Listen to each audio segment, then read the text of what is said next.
are you? I love your picture. Thank you. That is awesome. How are Thank you? you. Great. And you, do you know what it was, the picture? No. What was that? It was a creature of Nightbreed, the Clive Barker Oh film. yeah, of course. Of One, course. one of the underground creatures I love that it. dwell there. Yes. How are you? I'm good. It's raining like crazy here. It's awesome. You're in LA now? Yeah, I'm in LA and it's where we had hail yesterday and then today it's just like coming down like crazy right now. We need it so bad, so it's good. Yeah. Well, nice, nice. So it has been 15 years from Heroes. So, so Crazy. what's the first thing that comes to your mind when you think about that? Um, Man, I need to lose weight. I watched that show now, and I'm like, man, I was so young, and that was after I had been on series and series and series, and so it was at a point in my career where you kind of go, I hope I get to jump on another great show, and that came along, and it just reminds me of how lucky I was. Like you watch a show like that, and you go, okay, well, it was good for its time. But now you watch it again and not this show. This show holds up. It's still really compelling. It holds up to some of the great genre superhero shows and movies that are out there today. It's still, character based, which is always the most important thing, is to really ground it in characters you can relate to. I look at the show and I would think after all this time I'd be maybe looking at it with jealous eyes for some of the other characters. No, I look at it and I'm so happy with what I did, the characters the character that I got to play. I think it was so interesting. And it's also led to a lot of great projects for me after Heroes. It was a really big moment in my career because it took like recognizability all over the world for me. It did. It took me to another level, which was great. Do you think it was ahead of its time because he had this comic book feeling, and then also he has a lot of writers that coming from comic book world, and imagine what would be like that now. Yeah, I mean, it's a great question because I see it with the Comic Cons. When I go around the world, Comic Cons back then were much more of like, don't tell anybody I'm going to this thing this weekend. And it's really, it's a little nerdy. And now everybody's like, I'm going to Comic Con, sells out like this. So I think the show really rode the wave, right? The show was relatable to an audience outside of comic books. You didn't have to be a comic book fan to love the show. But the show was all about comic book characters. It dealt with that. We were in a comic book that was dictating hero and the comic book store and all that. So it embraced that fandom. It's hard. It really is hard to tap into the fan base. It's a smart fan base. Sci-fi, these are smart fans. I'm one of them. You can't pander to them. You got to give them mystery, but it's so hard to come up with original stuff. So you can see a lot of story points and character development coming. You kind of go, oh, I know where this is going to go. But it was fresh, man. It was fresh back then. I think today you see a lot of shows, The Boys. I had a little part on The Boys. Mm-hmm. I am such a huge fan of that show.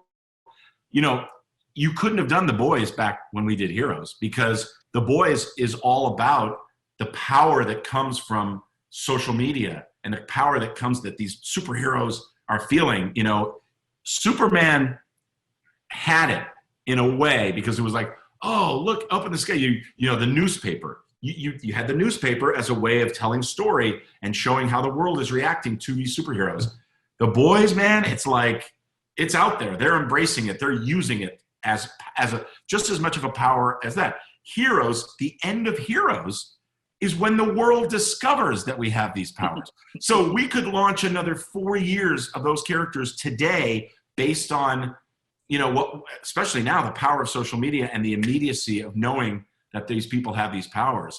X-Men tapped into it.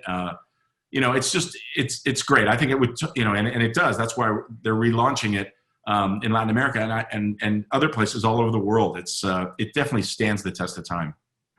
So your character survived all the 4 seasons and also the miniseries. So where is he now? He's hopefully somewhere on the coast of Mexico, just drinking a drink with an umbrella in it and having a good time. I think all Matt Parkman wanted was, to protect his family and to find out why me, and he got a little power hungry, discovered his father, all those demons he had to deal with. I've often thought, if they said, let's pick up where Matt Parkman would be today, I think I would be solving crimes in some city as a detective who could read minds. Like that to me, if we did a series today where Matt Parkman was, the lead of this investigative group and he was using his mind reading abilities to get the job done, man, I'd watch that show. It'd be so great. But more of the traditional drama, crime solving show. I love that with an element of sci-fi. A couple of people have asked this today, and I'm like, maybe I should really try and push that. I love that idea. I'm ready. Let's go. Yeah, like a procedural. Yes, a procedural show with a mind-reading cop that we all know who's now a detective, and he's doing. Or maybe I broke off and I'm a private investigator. I just said I'm going to do this myself, but I use my abilities to solve these cases. I think that'd be really cool. When you play a character for several episodes and several seasons, you know your character inside out. So, do you have any input in your character when you receive the script and say maybe this thing wouldn't say this? Maybe we should change to that. It's okay. So this is something that, it's a great question. So there's a joke from a story that actually happened where a very famous actor was on a show, and he said exactly that. He calls the writers down and he looks at the script and he goes, my character wouldn't say this. And the writer grabs the script and looks at it and says, yeah, he would. It's right here. It's right here. So there's this where it depends on the collaborative process, right? Certainly at the beginning, stick to the script. You're discovering the writers have put in so much time. They don't just write it; they act it out in the writers' room. They think about it. It's over and over and over again in their head. So for an actor to come right to it and go, I don't want to say it like this. It's like, no, just give it a chance. Do it, and together we'll try and form. And then after a couple of years, yes, your character better than some of the writers or directors that come in and are writing to that character because you've lived it now. So it changes. At the beginning, no. I mean, you try and make it your own, but just be that I try and be very close to who I am, and I know my limits. And I worked with Al Pacino recently, and I was talking to him about this. I was like, he transforms himself.